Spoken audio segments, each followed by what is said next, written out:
हाथी है, बंद कर दीजिए। हम नहीं भी रहे तो बेईमानी किसी के साथ मत करना। बोलिए श्री सत्यनारायण भगवान की जय। फिर से आप ले लो। इसीलिए कहते हैं कि सुनो भगवान की कथा। चालू हो गया, ठीक है। बोलिए वृंदावन बिहारी लाल की जय। सूत जी कहते हैं कि आप लोग इतना मन लगाकर कथा सुन रहे हैं, मुझे और भी आगे की कथा सुनाने की इच्छा हो रही है। सूत जी कहते हैं 88,000 ऋषियों को क्या कि वो लोग जब राजा को प्रणाम करके, दान करके, मंगलाचरण करके जब घर के लिए प्रस्थान किए तो नाव में सारा धन भर के नदी को पार कर रहे थे। इतने में साधारण दंडी का रूप लेकर के भगवान आ गए और भगवान पूछे, हे साधु, तेरी नाव में क्या भरा है? साधु ने सोचा कि लगता है कुछ पूछ रहा है, मेरे धन संपत्ति के बारे में कुछ लेगा, कुछ मांगेगा। उसने कह दिया, मेरी नाव में क्या विचार है? मेरी नाव में घास फूस भरा हुआ है, लता पत्र भरे हुए हैं। कितना सुना। भगवान ने कहा, तेरा वचन सत्य हो जाए, इसकी बुद्धि अभी ठिकाने नहीं लगी है। और कह करके कुछ ही दूरी पर जाकर समुद्र के किनारे पर बैठ गए भगवान। अब ये पूरा खुश हो गया और देखा, दामाद से कह रहा है, देखा मैं कितना चालाक हूँ, कितना समझदार हूँ। मुझे कुछ पैसा भी नहीं देना पड़ा और ना कुछ धन देना पड़ा और आसानी से उनको खुशीपूर्वक लौटा दिया। हा हा हा हा हा, पूरा जोर जोर से ठहाका मार करके हंसने लगा और सिर उसका ऊपर की तरह हंसते हंसते हो गया। और दामाद से कह रहा है कि देखो मैं कितना चालाक हूँ। इतना कह रहा था, कहते कहते जैसे उसका सिर नीचे हुआ, हंसने का एक लिमिट है ना, 1 मिनट 2 मिनट हंसेगा। हंसने के बाद जब सिर नीचे हुआ, नाव में दृष्टि पड़ी तो सारा धन गायब और सब कुछ लता पत्र घास फूस में बदल गया था। क्योंकि भगवान एक संकल्प से क्या नहीं कर सकते हैं। इतना में क्या हुआ कि कह रहा है, रोने लगा। जितना जोर जोर से चिल्ला रहा के हंस रहा था, उससे ज़्यादा जोर जोर से चिल्लाकर अब रोने लगा। आमतौर पर हम सब साधारण आदमी का भी यही नेचर होता है। थोड़ा सा धन कमाया नहीं, जल्दी जल्दी लॉकेट निकाल कर दिखाने लगता है। अभी तो जल्दी गए थे मार्केट में तो 2 लाख का बनाए हैं। हम मना कर रहे थे नहीं बनाइए, लेकिन बना लिए। क्या कर, अभी वो फ्लैट लिए हैं, वहीं 50 लाख का पड़ा है। जल्दी जल्दी सुना रहे हैं। अभी गाड़ी खरीदाया नहीं कि शोरूम से निकला नहीं कि 4 गो प्लान बन गया कि फूफा घर, नानी घर, मौसी घर जाना है, जल्दी जल्दी दिखाना है कि हम कार ले लिए हैं। तो लोग संपत्ति दिखाने के लिए बेचैन रहते हैं। जल्दी से दिखा दें कि हम अब बड़ा हो गए हैं आपसे। किससे? जिससे कर्जा मांग करके पैसा उसी से कार खरीदा है, उसी को दिखाने के लिए सबसे पहले जाता है जब हम बड़ा हो गए आपसे। और जब तुरंत कुछ दिन के बाद एक्सीडेंट होता है तो उसी को बुला करके फिर छाती पीटने लगता है। अरे बाप रे बाप, इतना सारा लॉस हो गया, 20 लाख का कार लिए थे, 50 लाख का कार लिए थे, मेरा बेटा का पैर टूट गया, ये हो गया, वो हो गया, 9 13। तो जितना जल्दी खुश होता है आदमी, उतने जल्दी गीत भी गाने लगता है, रोने भी लगता है। ये नहीं करना चाहिए। धन हो तो धैर्य रखिए और धार्मिक कार्य करिए। और धन नहीं हो तो व्यग्रता में रोइए मत। समाज के सामने, भगवान के सामने जाके कहिए, ब्राह्मण के सामने कहिए, गुरु के सामने कहिए कि आपका जो कल्याण कर सकता है, जो आपको उस दुख से निकाल सकता है, वैसे लोगों से कहिएगा तो लाभ मिलेगा। आम दुनिया में तो कहिएगा 2 मिनट आपके पास मुंह लटकाएगी और 4 लोगों के पास जाके कहेगी कि बड़ा भ्रम रही थी, अच्छा हुआ इसके साथ। इसी का तो इंतजार था, ठीक हुआ। ये सबके साथ होता है। इसलिए मन की बात 2 लोगों से कहना चाहिए, एक गुरु से और दूसरा गोविंद से, भगवान से। अब जितना जिससे कह रहा था दामाद से कि देखो मैं कितना चालाक हूँ, कितना समझदार हूँ, उसी से रो रहा है कि हाय हाय, मूर्छित हो गया रोते रोते। मूर्छित हो गया रोते रोते। और जब मूर्छा खुला तो चिंता करने लगा, हाय हाय, अब किसके लिए जीवित रहूं, किसके लिए जीऊंगा? धन ही समाप्त हो गया। एक तो इतना दिन तक कष्ट भोगे, सुख की बारी आई थी तब तक धन ही खत्म हो गया। अब किसके सहारे जिएंगे? मर जाने में भलाई है। रोने लगा, बुलकने लगा, मरने के लिए तैयार हो गया। तब दामाद ने कहा, क्या हुआ ससुर जी, आप तो अभी कह ही रहे थे कि मेरे जैसा कोई चालाक नहीं है, कोई समझदार नहीं है। अब चालाकी समझदारी कहाँ गई? वही लोग मारते ना ताना। तो चलिए कोई बात नहीं, मरता क्या नहीं करता, अब तो आप पैसे भी मरने वाले हैं, आपकी चालाकी चली ही गई है। एक उपाय मैं बताता हूँ, कर लीजिए, हो सकता है उससे कल्याण हो जाए। तो क्या करना बताइए, कैसे? इसी बेचैनी में, इसी स्वार्थ में, इसी व्यग्रता में लोग साईं के मंदिर में जाके माथा टेक रहे हैं, लोग मजार पे जाके क्या क्या चादर चढ़ा रहे हैं हिंदू लोग। इसी व्यग्रता में भगवान की पहचान नहीं हो रही कि भगवान कौन है। जहाँ चमत्कार देखता है उसी के पैरों में जाके लुढ़क जाता है लोग। नमस्कार। जहाँ आज चमत्कार संत रामपाल जैसे लोगों का आश्रम चल रहा है, आसाराम बापू जैसे लोगों का आश्रम चल रहा है, राम रहीम जैसे लोगों का आश्रम चल रहा है। क्यों चल रहा है? क्योंकि हमको अपने धर्म ग्रंथों के विषय में ज्ञान नहीं है, हमें अपने धर्म के विषय में जानकारी नहीं। इससे कोई भी आता है, पढ़ाता है और लोग पढ़ लेते हैं। तो समझना है हमें अपने धर्म को, समझना है भगवान कौन है, कौन भगवान हो सकते हैं। कोई भी अगर चमत्कार दिखाकर भगवान नहीं हो सकता। भगवान की एक निश्चित नियम है, उसकी परिभाषा है। कौन भगवान है? तो भगवान के 6 गुण होते हैं। मिला लीजिएगा, आज से दुनिया में कहीं भी जाइएगा, जिसके अंदर ये 6 गुण हैं वही व्यक्ति भगवान हो सकता है। ज्ञान, शक्ति, बल, ऐश्वर्य, वीर्य और तेज, ये 6 चीज जिसके पास अशेष रूप से है, समुद्र रूप से है, अथाह है, जिसका कोई था नहीं लगा सकता है, इतना जब हो वो व्यक्ति भगवान होता है। कृष्ण के पास वो शक्ति थी। कालिया नाग, 1000 सैकड़ों फन वाले नाग पर डांस करते थे, आप भी कर लेंगे।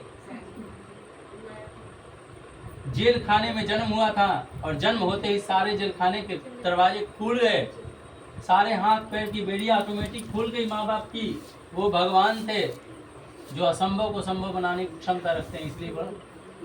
इसलिए भगवान की गुण है। आज ध्यान से, आज एक पत्नी के बाद 2 पत्नी आप कर लीजिए तो जिंदगी हराम हो जाएगा जीना आपका, नोचने लगेगी दोनों तरफ से आपको। और भगवान 16,108 विवाह एक साथ किए थे और 16,108 से आज एक पत्नी से बच्चा नहीं होता है लोगों को। तब 2 कन्या करते, 2 से नहीं होता है तो 3 को करता है। और 16,108 रानियों से विवाह किया एक समय में, एक साथ। और तब और सब से 10-10 पुत्र, एक कन्या का जन्म हुआ। एक कन्या से, एक औरत से, एक पत्नी से 10-10 पुत्र और एक कन्या का जन्म हुआ। सोचिए कितना वीर्य था उनके पास, कितना तेज था। वो भगवान है। ठीक है? तो भगवान कोई भी नहीं हो सकता। पूजनीय हो सकता है, आदरणीय हो सकता है, लेकिन भगवान नहीं हो सकता। तो इस प्रकार से वहां पर जब सरेंडर कर दिया ससुर ने, साधु ने, तो दामाद ने कहा कि चलिए एक बार जो दंडी ने जिन्होंने कहा है ना कि तेरा वचन सत्य हो जाए, उनके चरणों में चलते हैं। हो सकता है कि उनके चरणों में जाने के बाद हमारा कल्याण हो जाए। चल दिया, बात मानने के लिए तैयार हो गया और चरणों में जाकर गिर कर दंडवत किया और बोला कि हे प्रभु त्राहि मां, मैं आपके शरणागत हूँ। जब ब्रह्मा आदि देवता भी जब आपके रूप और गुण के विषय में नहीं जानते तो मैं आपसे मोहित होकर आपके विषय में कैसे जान सकता हूँ। हे प्रभु मेरी गलतियों को क्षमा कर दें और पहले के समान नौका में धन भर दीजिए। इस बार मैं सत्यनारायण भगवान का पूजा अवश्य करूँगा। कौन कह रहा है? साधु। भगवान कैसे हैं?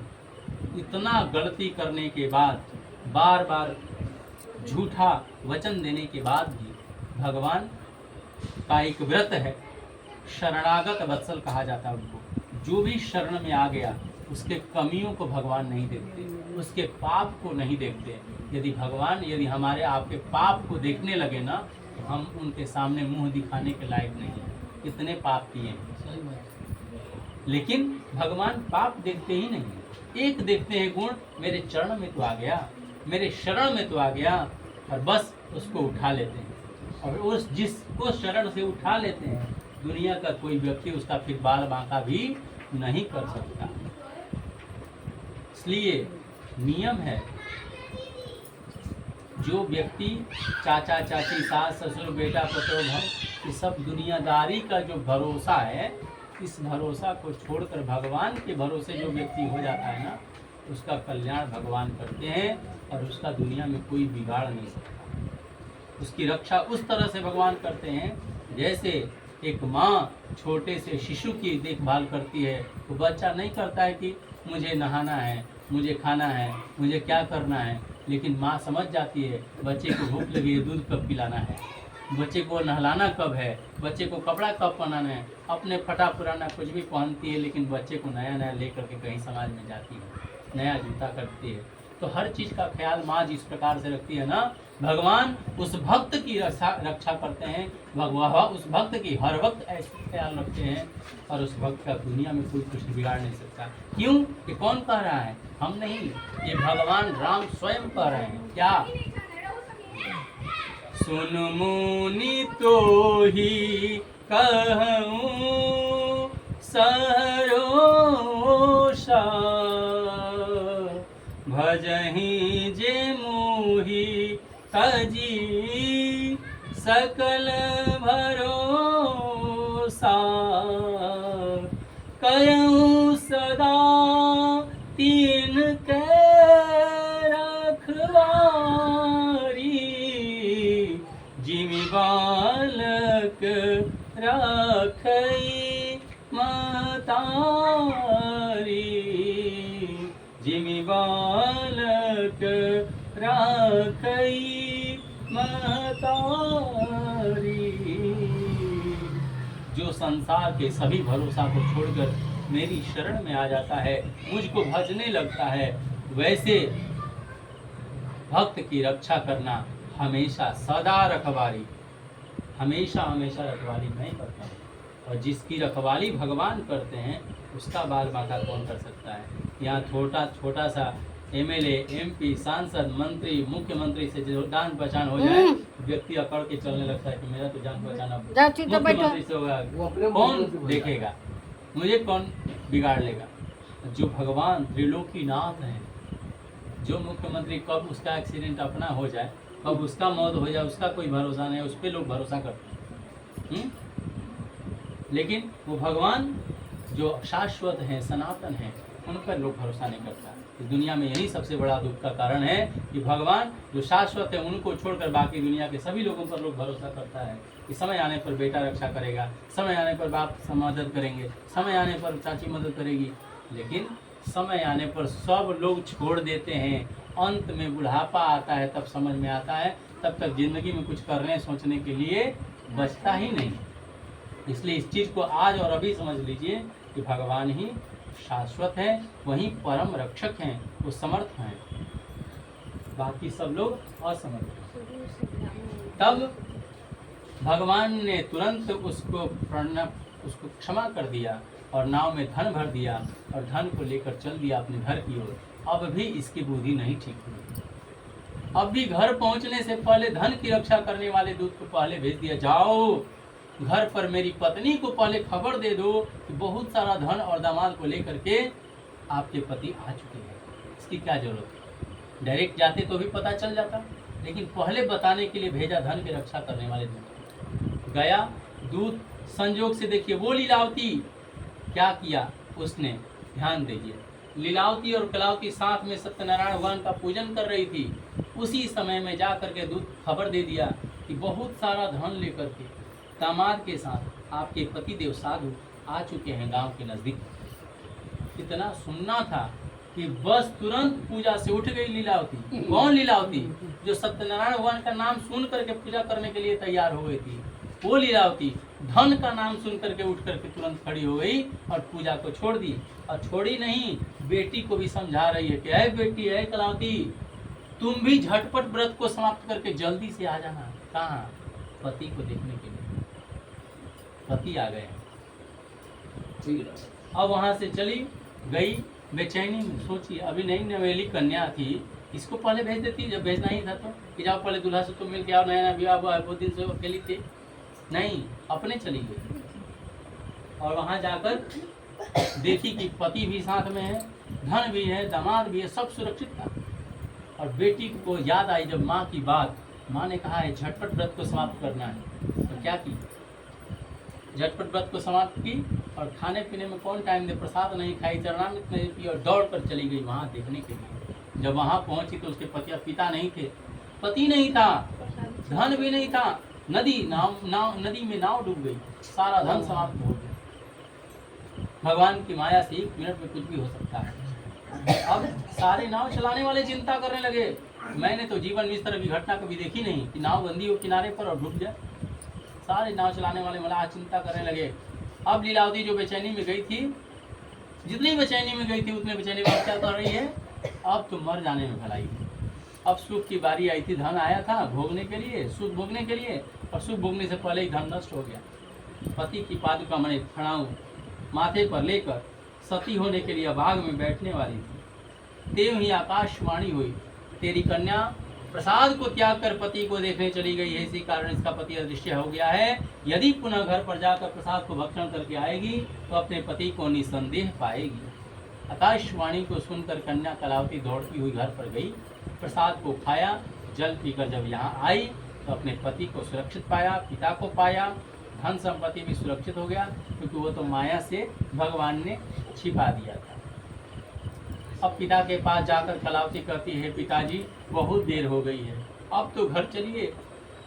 इस बार लीलावती, कलावती, साधु, दामाद सब लोग एक साथ मिलकर गांव भर में सबको निमंत्रण देते हुए, चलिए चलिए मेरे घर में पूजन है, सबको बंधु बांधव को बुलाते हुए, खूब धन संपत्ति को इकट्ठा करते हुए, सभी सामग्री को जुटाते हुए धूमधाम से सत्यनारायण भगवान का पूजन संपन्न किया। और उसके बाद जीवन में ऐसी भक्ति दृढ़ हुई कि हम महीने में 2-2 बार सत्यनारायण भगवान का पूजन करने लगा। कब कब? एक संक्रांति को, जब सूर्य राशि परिवर्तन करता है तो संक्रांति होती है, और चंद्रमा पूर्ण हो जाता है तो पूर्णिमा होती है। तो पूर्णिमा को और संक्रांति को दोनों दिन सत्यनारायण भगवान का पूजन करने लगे, और जब तक इस धरती पर रहे तब तक सुखपूर्वक जीवन व्यतीत किए, और मरने के बाद वैकुंठ धाम को चले गए। बोलिए वृंदावन बिहारी लाल की जय, सत्यनारायण भगवान की जय।